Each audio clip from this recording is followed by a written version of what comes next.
what I mean when I say that is there's somebody going through something and they feel alone. They feel invisible. And if we tell the story of what we have gone through, it confirms for them that God sees them. And that's what I tell them. That's why you have to tell your story.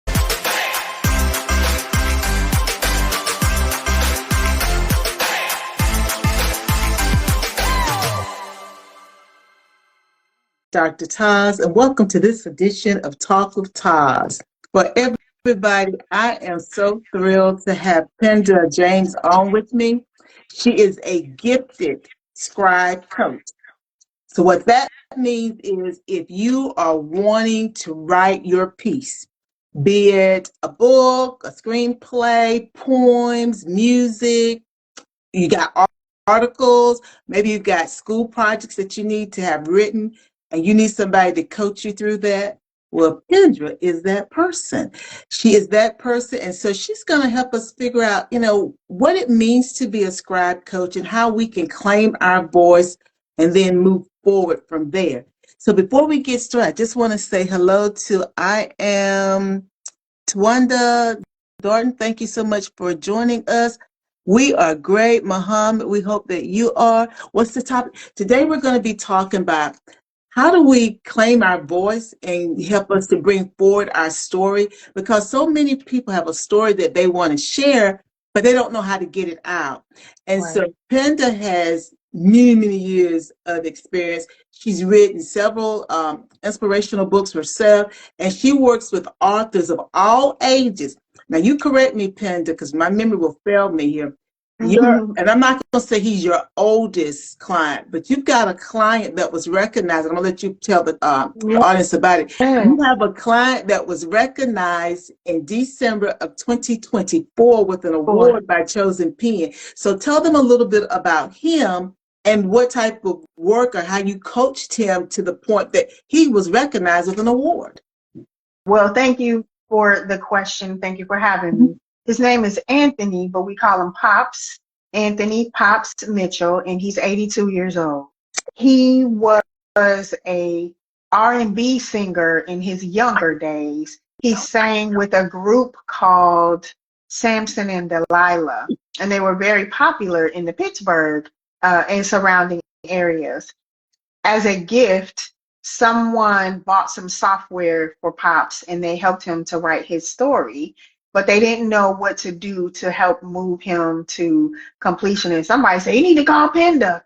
And I helped Pops the way that I coached him was when they brought it to me, his book was only 40 pages. And what I did was I asked him, tell me more. And as he would tell me more about a particular story, I would type it for him.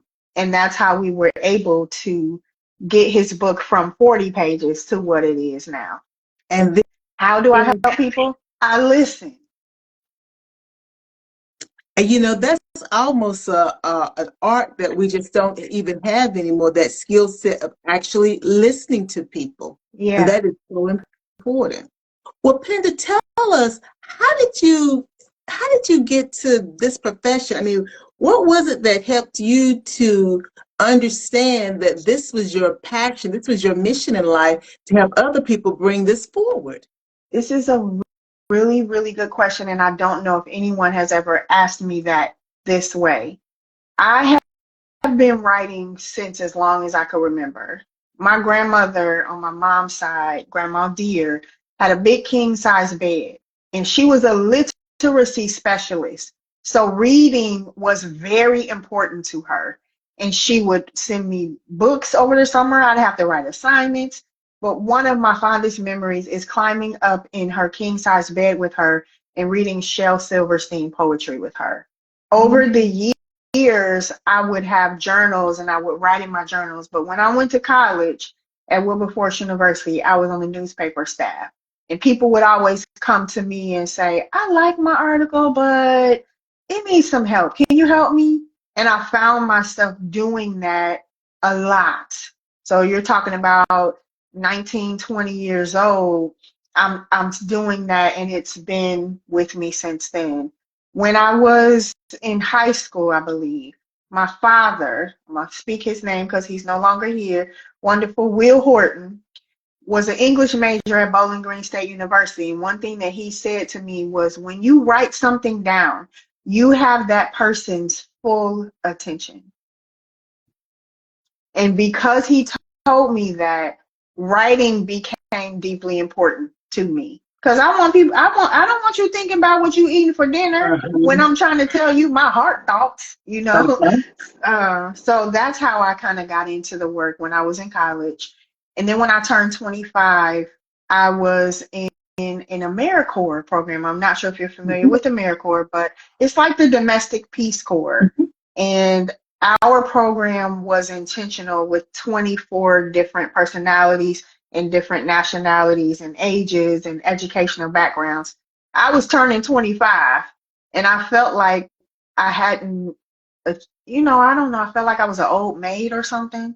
And I started to ask the people in my cohort, what does it mean to be a woman? Like, tell me about your mom. And if you have children, like, tell me about your daughter. And what happened was people started to give me things that they had written, things that were in their journals, or a card that they wrote and gave. I pulled this from my mama's drawer and I wanted to share it with you. And that became my first book, Free to Fly. And that's how I knew that this is what I was supposed to be doing. You know, I interviewed Chris Collier, and Chris is a digital brand strategist amongst a lot of different things, but he's also a pastor. And he said, if I'm not mistaken, during that interview, that our purpose, and I'm probably butchering it, but I thought he said our purpose was found. We find our purpose. And I may be saying it backwards because it seems like, well, maybe I'm going to say it this way, regardless of how Chris says, your purpose found you. Hi, Jesus Blackman, 23. Thank you for joining us. And thank you, Carlos. Hi. Thank you for joining us. Your purpose, because I like to believe things are in our DNA. Oh, yeah, I do. So to me, it started with your grandmother and the king size bed. Then, that woke up the genes, is the way I see it. Then your father, the advice that he gave you. And then, like you said, you have been writing and scribing other people's thoughts, for lack of a better way of me saying it, your whole life. Yeah, I want to go back to what you said about purpose. And thank you, Jesus Blackman, for checking in. Thank you. Come back and watch the replay and let us know your thoughts. Please. I have come to the belief that our purpose is what people ask us for. When people come to you and they're saying, can you help me with something? What are they asking you to help them with? Are they calling you, what's that recipe for the macaroni and cheese? Or come and show me how to cut this grass. Like, if you listen to the people around you, that's God speaking to you about what you're supposed to be doing. At least that's how it was for me. People would call me, hey, I wrote this paragraph. Can you just read it? And now this is something that I look forward to doing, to helping people. Well, thank you, AC Barbecue, for joining us. And we're right in line with what Chris was saying, because as he stated, our purpose is not for us. It's for other people. And you just confirmed what he said. And I think, when we've heard people say, if you do what you like, you'll never work a day in your life. Yes. But I don't think we understand what that really means, because I think it means what you just said. Because when the things that I do now, like this, I have been doing this my whole life. Yes, it would be nice to get paid. Don't get me wrong. But I do this for free. I've been doing this since I was a little girl, but I'm still refining, trying to figure out, as you said, what is it that people are coming to me for? And I'm slowly getting clearer about that. And so that has become my platform, because that's what I've always been doing, is helping people to see their strengths, see the resilience that was there, see how they could transform whatever situation into a different circumstances for them. So I think when you say that you realize that this was it, because people were coming to you, and it's so interesting when you talk about the cards, the sections from people's journals. When they brought those things to you, understand they brought them for a reason. Mm-hmm. Because there were many different pieces they could have brought, but they brought those specific ones to you, and then you were able to then provide them with what they needed, and then ultimately it became, as you said, your first book. Yeah. And my sister would say, look at God. I love it when Look she at said, look God. at God. So yeah, look Yes. at God. I mean, it's so amazing. So given all of that, what do you tell someone who feels like their story doesn't matter? This is an excellent, excellent question. I tell them that there's somebody with a headache and they have the medication to help them, and it's selfish to hold it back if they don't tell their story. Now, my Mike Murdoch side of my brain would say, years ago when I first came to know Mike Murdoch, I saw him in person in Mm-hmm. Durham. He said, we are all the solution to someone's problem. Mm-hmm. And you just Mm-hmm. confirmed that. So for Mm-hmm. whomever's needing to hear all of this today, we are confirming multiple things, and this is not planned, but we are all the solution to someone else's issue. And so why would we be selfish and not share that?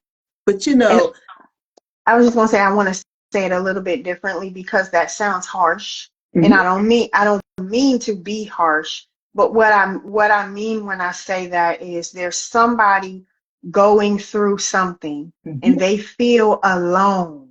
They right, feel invisible. mhm, They feel forgotten. And if we tell the story of what we have gone through, it confirms for them that God sees them. And that's what I tell them. That's why you have to tell your story. And for me, because my daddy said, write it down.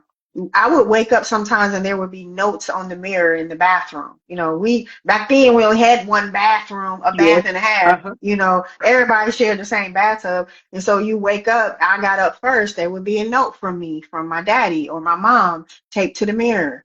And I still have, my mom is gone too. So it's Marilyn Joy Pitts Horton. I speak her name too.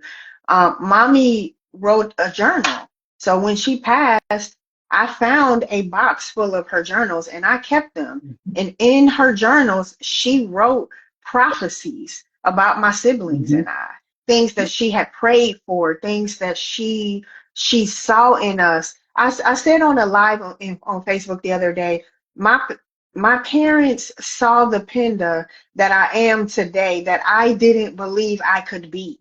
And now they're not here to see the Penda that I am. And I have to make sure that I live this life to the fullest. I want the fullest that God has given to me. And I have spent many, many years afraid of that and afraid of this gift that God has given to me. And that's what I tell people. It's in you. We all have something that we can. You don't have to necessarily write a mhm. book, but leave a voicemail for somebody and tell them, Dr. Teresa, I really value and appreciate you. You're doing great work. You don't know what that will do. Exactly. If you call somebody when you're thinking about them, this actually happened to me one time, Dr. Teresa, where I was sitting in church. God told me to text a young lady, and that young lady was in the bathroom in another state considering. My Lord. All I knew was God said text her. And then a few minutes later, she was like, "Oh my God!" And then she told me fully what happened, what was happening. And I never let that moment pass. If I think about somebody, I'm gonna call them or text them or something, send a card, something. That's just the value of our words. You know, I said to my mother this week, a couple of nights ago, and I said to my sister probably Tuesday or Wednesday, that I said to Mama, the power of the words, because our words are spelling. And by that, I mean a different way of thinking about the fact that we say that death and life is in the tongue. Well, we can kill something with our mouth, with our words. And we have to be so careful with what we say and how we say it. But at the same time, we can cause things to grow. Things that were weeping and down, they can sprout up because of our words. So my question is, how do you help people silence that inner critic and find that courage to use their voice? Because sometimes I'm just too afraid to do it. Another excellent question. It's not me. I pray before every session with any client. And typically I let them pray because it's their meeting. And I let them pray, but I pray beforehand in order to get prepared. I am led by the Holy Spirit. And this is a really, really good question because it's something that has been coming up over the past couple of months. I have a couple of older clients, not as old as Pops, but they're in their 70s. And they're older women. They don't know each other. They live in different states, but they are so hard on themselves. And one day I just said I was just kind of thinking, and I was like, Lord, I never would have said the things to myself that these women say to themselves in front of my parents. I never would have had the courage to say things like that unless I wanted attention. I listen and I acknowledge. I know you have a story to tell, and I know that it's challenging and it's difficult and it may be painful. And I'm striving to be a safe space. Half the time I forget about what they talk about. Like I'm like, okay, Lord, I hear them, but I can't digest it for myself. Like if it's heavy, I can't digest it. So I listen to them. I counteract what they say with the word of God. I tell them what I see in them. I'm always like, you look so beautiful today. I'm trying to affirm and give declarations to them. I think especially as a writing coach, you have you have to empty all of that out before you can get to the place that you can write without hurt. If somebody came to me and said, I want the title of my book to be I Feel Dead, and then I would be like, well, where's the hope in that for your reader? Yeah. And it's really a mindset shift and it's not always easy. Some days I am, it's hard and I am crying because it's so heavy, but that's how I do it. Well, just want to say thank you to Zan Russell for joining us and Little Ranchi Gay Baby for joining us also. You said something, I was having a conversation with someone someone made a statement that they're wanting to write their story, but their story is so heavy for them that they're not ready, but they're still trying to get their story written. And I think about what you just said in reference to the mindset shift. You have to be in a place, I believe, and you enlighten us in the audience, where you can write about the pain. Because if you can't yet, you're traumatizing yourself all over again. Because our stories are traumatic. Yeah, I'm an incest survivor. So I have to have dealt with that issue, that trauma, in order to write about it so that I can then be a vessel to be used for other people. So I guess my question is, how do you really help someone who's on the flip side, who's eager, very much could be like the person that's wanting to, the title to be, I can't read my handwriting, right about the hurt.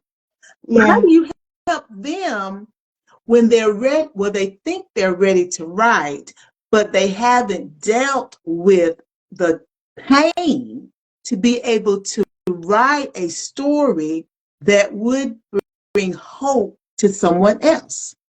I let them write the pain because I teach that you have to write through it. So an example would be my mom had breast cancer, and for 1 week, I was in the hospital with her when she was transitioning. I went back home to Pittsburgh and she passed. So I wasn't there when she made her transition, but every single day, that's when Periscope was a big thing before we had, IG. And I was going live every day on Periscope, talking about my journey and talking about what I was experiencing. And sometimes I would be sobbing. And I tell the writers that I work with that every word that you write is necessary. Even if you delete it later, you can I'll call it the empty out. You can empty out all of these feelings and then you'll feel better. And then you go back and you read it and you're like, oh, this was really heavy. Now let's write from the perspective of I'm healed. Because you don't want to re-traumatize someone else. I tell people a lot of times, like, let's say you're writing about a car accident. You don't have to say there was all of this all around. You could just say, it was a mess of a scene. And let us interpret what the mess of a scene looks like. Yes. Instead of you being so descriptive that you are giving us a vision of what you want us to see when it may not be healthy. So I don't tell people, I let them tell me that they're not ready. When we come, sometimes we come into our coaching sessions and I'm asking very, very hard questions. And there might be times where we'll be on a Zoom call and I'll set a timer for 10 minutes and give them an assignment and I'll be there, but my camera will be off and the 10 minutes will be up and I'll have them read it to me and they will see or hear that it needs to change. I want people to write, and I don't care if it's messy. I don't care if it's grammatically incorrect. If it doesn't make sense, you have got to get it out of your body. The body keeps the score. And so if you spend time and the person that you're talking about, if they want to do it, that's a good place to be. And it may not be that it's going to be easy for them to take pen to paper and write it or type it finger to computer. They might need to sit like this and have a conversation and then transcribe it later. So there are different ways that you can get your story out, and depending upon who the person is that I'm working with, God will show me what they need. I hope that answers your question. Oh, it does. It does. And so my follow-up question would be, what does it actually mean to let your heart speak, and how can someone start doing that today? Letting your heart speak is being still to let the words come out. Like sometimes I feel like the words are inside of me and they feel like thorns. They're like thorns moving all around because I'm ignoring them and I'm just like, I don't want to write. I don't want to. But when I sit down and I'm present with myself and present at God's feet, letting my heart speak is being completely vulnerable and transparent and honest with what I'm saying and doing it from a place of healing because I want other people to be healed and be drawn back to Christ. So letting your heart speak is sometimes your mind is going to think something that may not necessarily be truth. Your heart knows the truth. Out of the abundance of the heart, the mouth speaks. And that being still, so that, as I would normally say it, so that I can hear God. Sometimes I call it that download. But I like the way you said that those words are like thorns, that they gotta come out. And that's a good analogy for it, because there are sometimes it's like I have to do it now. Yeah. It's not what I wanted to do, but I have to do it now. And that's a good analogy for it. Thank you. I am Julius for joining us. Penda, Yes, ma'am. what's one small step someone can take right now to start writing? To say out loud, I'm a writer. Now, Penda, that sounds so simple, but when you say it, I got a few chills Mm-hmm. because I was listening to something and we hear it because I grew up, I'm Baptist, I grew up in the church. So, hello, Armalita, thank you for joining us. And, you know, we talk about speak things as though they are. You know, then Mm-hmm. after you got the affirmation, then you got the declarations. But when you say, Yes. I am a writer, that's it. When people come for their first consultation with me, I tell them, now go change your bio on your social Mm-hmm. media to author, because you're an author. That's one step that you can take right now. And the other thing would be to um, set your writing atmosphere.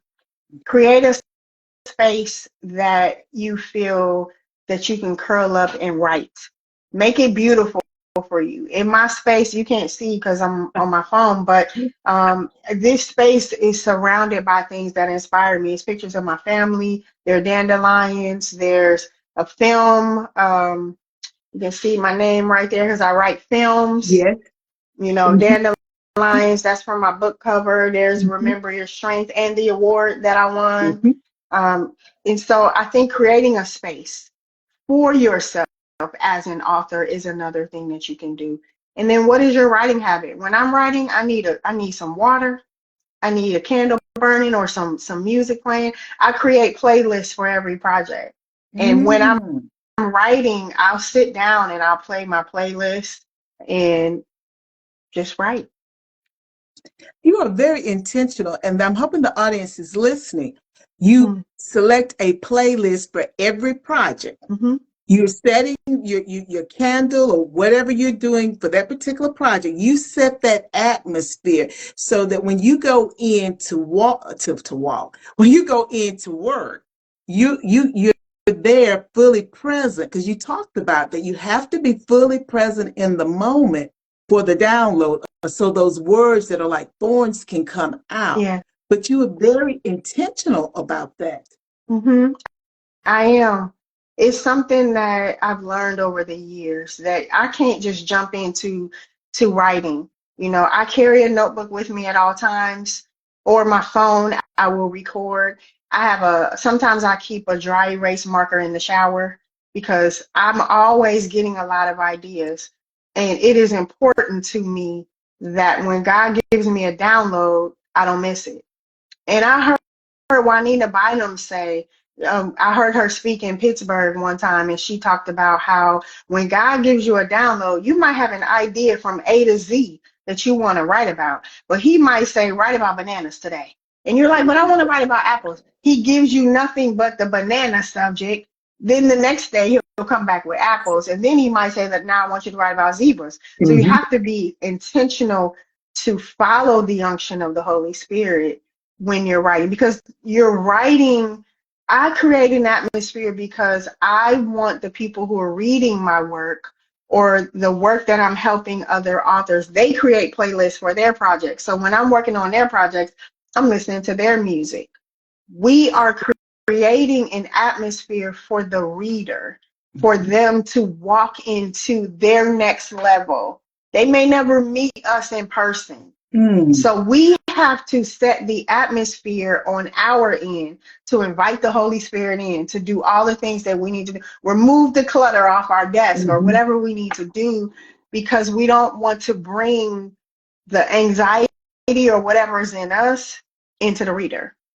And if we start that way, if I start and I'm just like, I'm feeling all these things and I just need to write it, every word that we write is important. Get it Mm-hmm. out and then reframe it Mm-hmm. so that they don't read your anger when they're, when they're reading. I hope that's helpful. This was good. It is. very helpful. And I'm working on a project right now. And I'm always working on a project. I'm like, I take notes everywhere, record, and they're just everywhere. Because I'm like you, I know when I get an idea, it's not my idea. See, I know Mm-hmm. that. And so I surrender everything to him. And I'm working on a project right now.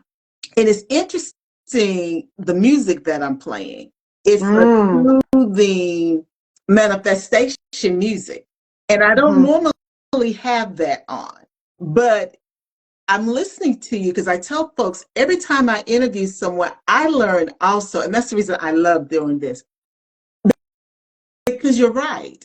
Because the music is going into what I'm wanting them to be able to do. Mm-hmm. Because I'm finalizing a workbook and I want that workbook to be able to move them. Hi, hello, Charlotta Wilson Jacks. Thank you for joining me, my son Rob. This is our next president of Alpha Kappa Alpha Sorority Incorporated. She is our international first vice president. Thank you so much for Oh, joining me. hello, Um, Sister Greek. I'm a Delta, but hello, Sister Greek. Thank you for joining us. I hope you're a writer. Write your story, please. Now you see, I was in your family a little bit with this coloring, wasn't I? And I didn't realize that you were our Delta sister. Yes, yes, You see how God then brought that out. So I could have gone yes, two more years and never known that you were a Delta. But like I said, I'm finishing up the finishing touches on a workbook. But that makes sense that I'm listening to manifestation music because it's yes, calm, and I want people to be able to manifest and transform into who they know and who God has said that they should be. So yes. it's interesting when you talk about that playlist. One last question Okay, one last. for this interview. Okay. Because you're gonna have to come back because you have dropped so Yes, many gems and you're helping so many people in so many different ways. Because again, you work with folks who are musicians, who are poets, who are authors, screenwriters. You work with graduate students or undergrad yes, students who are trying to get their papers or their dissertation capstones written. You yes. you help individuals who may be journalists to refine articles. So, our bloggers, if someone wrote down their story today, even Mhm. if it was just a paragraph, and I'm going to say even if they recorded it, because they may not Yes. write it pen to paper, they may not type it, Mhm. what's the biggest gift that they've given to themselves?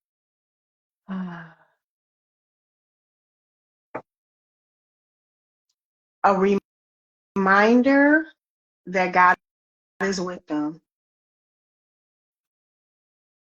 Mhm. And Penda, that's the best gift anybody could give Yes, themselves. absolutely. That God is with them. I This just is, want to say this. I know this our last thing.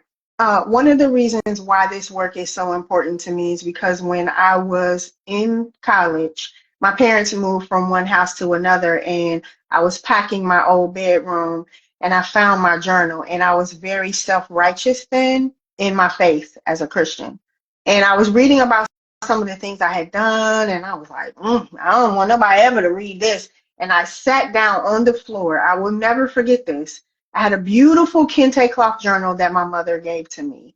And I sat on the floor cross-legged and tore each page out and ripped it up into tiny shreds. And by the time I got to the middle, I was sobbing, like sobbing with the fact, like as I was reading things, like my grandfather had died and reading different things, and I'm sobbing. And that self-righteousness of like, I don't want anybody to read this turned into regret. But I had gone so far that I couldn't stop. So then I got to the end. I just had the hardback version of the outside, the cover, and I threw it away. And I cannot find, especially with my mom being gone, I can't find any journal. It was like a one of a kind thing. And that's why I tell people when you write your story, I'm like 18, 19 years old doing that. I had been writing in a journal since I was probably in the fourth grade. So to rip up that whole section of my life is missing. I don't know the Penda from back then. I can't compare what God did for me back then that got me to where I am as a 50-year-old woman now. And that's why I want people to write their stories down. And if you're ashamed, there is no shame in God. Write your story down and you can put it up somewhere. Somebody will read it and they'll be like, Grandma did that. Oh my Mhm. God. Another thing, this I promise this is the That's last one. fine. That's fine. When my husband and I got married, before we got married, I was living in Colorado for a year, so we had a long distance relationship. And every Sunday I wrote him a letter. When we moved from Dayton, Ohio to Pittsburgh, I found all of my letters unopened in his drawer, and he was saving them. But I was so angry that my husband, my new husband, did not open one of my letters that I wrote to him every single Sunday for a whole year that I was apart from him. And what he sat and he watched me rip them up in anger and immaturity. And he stood back and he said, I was saving them for a bad day. And that bad day came 10 years later, like when he was the pastor of the church. And it was just a really, really hard time for him because the church was really combative. And now I am more intentional about what I write and how I write, and even sending cards to people just because those words are important. My mom and dad being gone, me being able to go in my closet right now and pull out journals that they have written in their own handwriting gets me through the day when I'm having a hard time. And if I could say anything to anybody, right now, those of you who are watching, I want to say to you, remember your strength so you can write it down. Penda, Yes, ma'am. you wrapped it up in a bow. Remember your strength so you can write it down. Because when we write it down, when we have a bad day, I can go back and read what I wrote. And that will Yes. lift my spirit. Yes, ma'am. It'll lift my spirit and imagine what it will do for other people. Yes. Because your story is not for you, it's for everyone else. Mm-hmm. Penda, I'm sorry that you ripped up the journal Me too. because that hurts me. Me too. I'm sorry you ripped up the letters because that hurts me. Because you said 10 years later, that day came, and he didn't Mm-hmm. have that to hold on to. Yes, he has you, but it's Yeah. different when you can read because he knows you love him.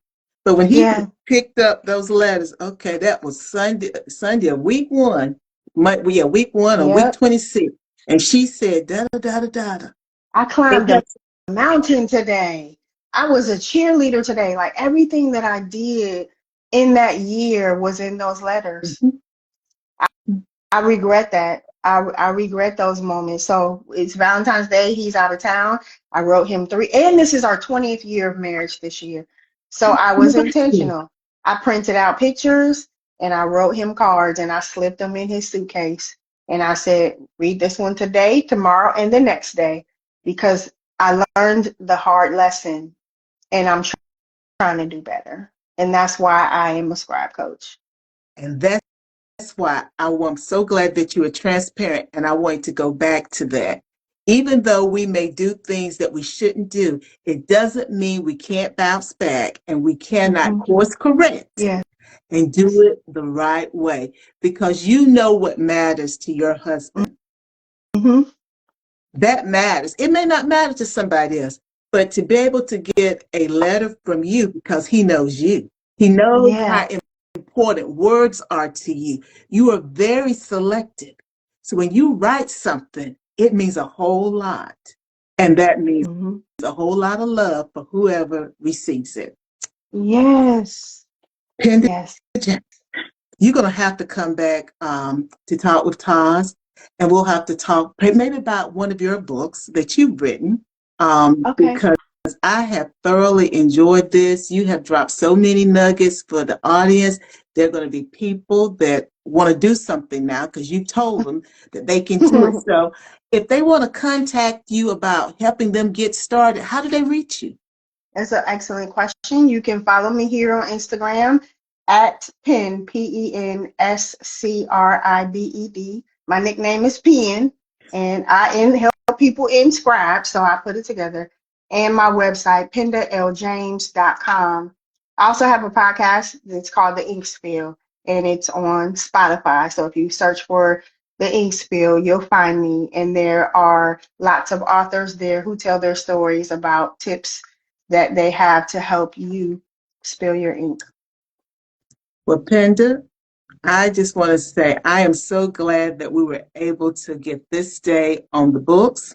Me And too. I look forward to our next time communicating about the power of getting your Yes. words out and the healing properties that come from that. And to our audience, I want to thank you so much for being with us today. Um, I didn't get a chance to mention Estu. Man, thank you so much for joining us. And Yeah. Anthony Clark, it's good to see you. Thank you also for joining us. And to everyone, thank you again. And Penda, thank you so much also. And remember, before you go try and take care of anybody else, guys, make sure you take care of yourself first. Bye now. Bye. Bye-bye.